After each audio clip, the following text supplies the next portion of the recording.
2 महिने तुम्ही सारखं म्हणताय बाळासाहेब ठाकरेंना पकडणार, बाळासाहेब ठाकरेंना पकडणार. पहिले मला हे सांगा की बाळासाहेब ठाकरेचं काय पकडणार?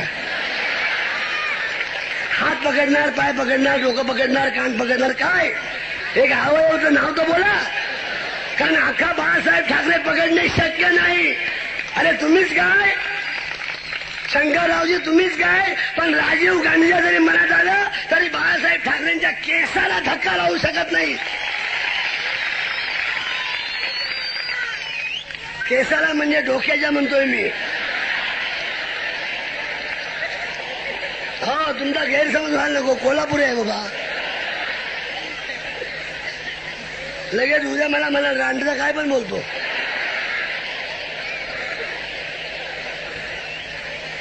ते गेले आणि दुसरे आले. म्हणजे पंत गेले आणि राव चढले. तो वाटच बघत होता. बघा, मराठी माणसामध्ये इतका हलकटपणा असू नये विश्वासघात करण्याचा.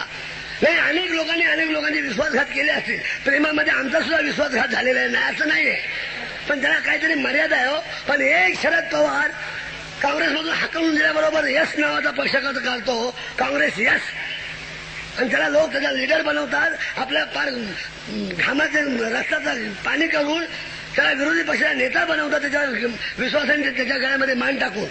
आणि हा माणूस सगळा पक्षाचा विचार न करता त्याला फक्त कळलं की एक खुर्ची खाली होते मुख्यमंत्र्याची, एवढे कळलं. पक्षाचा विचार घेतला नाही, कार्यकर्त्यांना विचारलं नाही, काही नियम सगळे तोडले. जे उडाले ते एकदम आईमध्ये गेले. आय घातली नाही, आईमध्ये गेले. मी बोललो नाही बा, पण वाईट नाही, बरोबर आहे. पण सदरा घालणे म्हणजे सदरा स्वीकार करणे, चप्पल घालणे म्हणजे चप्पलेचा स्वीकार करणे, डोक्यात टोपी घालणे म्हणजे टोपीचा स्वीकार करणे, तसे आय घालणे म्हणजे काँग्रेस आयचा स्वीकार करणे. मी मराठी आहे बोलत नाही, इंग्लिश आहे बोलतोय. तिकडे गेले, बरं गेले तर गेले, आमचं काय म्हणणं नाही.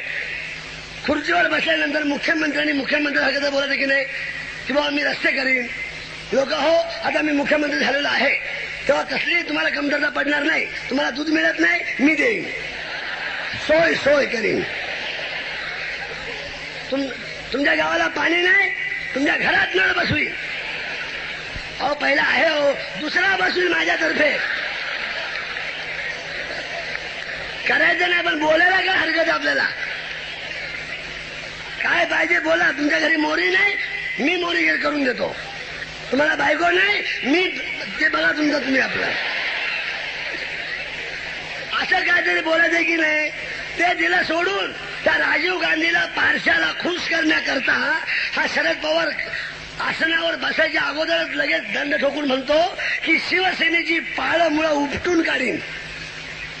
शिवसेनेची महाराष्ट्रामधली पाळमुळं उपटून काढीन. अरे शरदराव, गेली 40 वर्षात तुला काँग्रेस गवत उपटता आलं नाही, तो आमची काय उपटणार.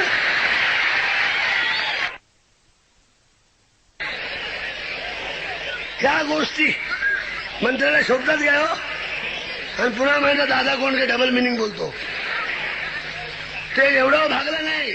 त्याचं कार्ड ते सुरेश कलमाडी त्यांनी छाती फुगवली की शिवसेनेवाल्यांना कुठल्याही शिवसैनिकाला खंडाळ्याच्या घाटावर चढू देणार नाही. अरे कलमाड्या, चढायच्या गोष्टी मराठी माणसाबरोबर करू नकोस.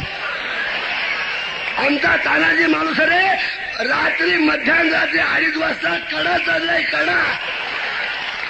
तू फक्त बोर्ड दाखव तुझ्या घरात कोणावर चढायचं ते साल्या.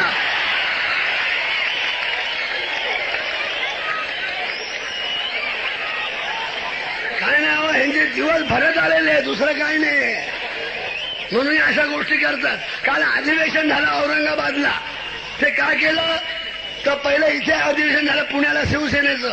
5 लाख शिवसैनिक 3 दिवस पुण्यामध्ये, आणि शांततेत झालं. शिवसेना आणि शांतता ह्या परस्पर विरोधी गोष्टी आहेत. आम्ही काय RSS वाले नाही, एकता कदमखोर.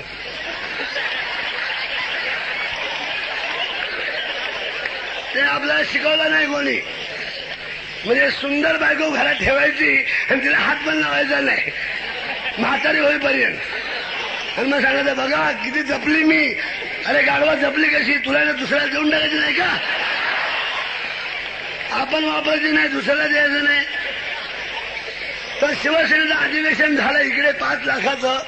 दिल्लीला बातमी गेली कि शिवसेने का बहुत बड़ा अधिवेशन हो गया और 5 लाख लोग थे.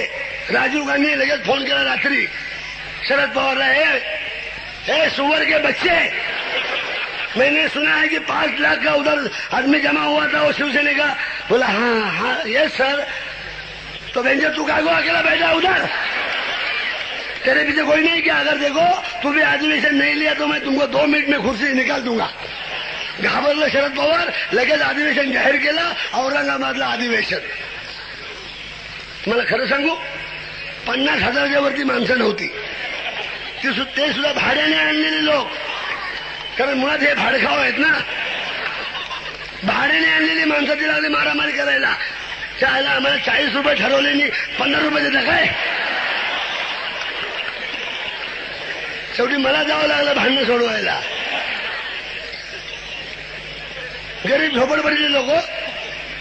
बरं अधिवेशन झालं, नाही अधिवेशनामध्ये तरी चांगलं बोलायचं की नाही, की तुमच्या सरकारचा कार्यक्रम काय पुढचा, डोमला जा, काही नाही. तिथे पण हेच की बाळासाहेब ठाकरे हिंदूचं राज्य काय निर्माण करणार. अरे बाळासाहेब ठाकरेच्या समान बरगड्या दिसत आहेत, बरगड्या, आणि छाती 13 इंच आणि फुगवल्यावर 14 इंच. मला कळत नाही की या मुख्यमंत्र्या शरदरावला छातीचा एवढा शोक का हो. आणि नाही का तुला जर छाती मोजायची होती तर बाळासाहेब ठाकरे कशाला घरची छाती मोजला, एखादा पोरबाळ तरी होईल.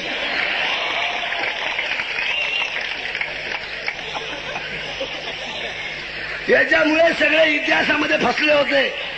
शाहिस्ते खान त्याने विचारला औरंगजेबाला कि जहापना वो शिवाजी कैसा है? पतला, बिल्कुल बाल ठाकरे जैसा है, सब वो बरगडे दिखता है उसका. इकडे आला, पुण्या शनिवारवाड्यात राहिला आणि 4 महिन्यात परत गेला. औरंगजेबाने विचारलं क्यों शाहिस्ते खान, क्या लाया? बोला 1 हाथ मुश्किल से लाया हूं, एक गया. त्यानंतर अफजल खान उठला, खाविंद मुझे हुकुम करो, सिर्फ इतना बताना शिवाजी कैसा है. बाल ठाकरे को देखा है? बोला हाँ देखा है. वैसा ही है समझो. अरे तेरी बरगडे फसला दिखते क्या, तो दबा के मार दूंगा.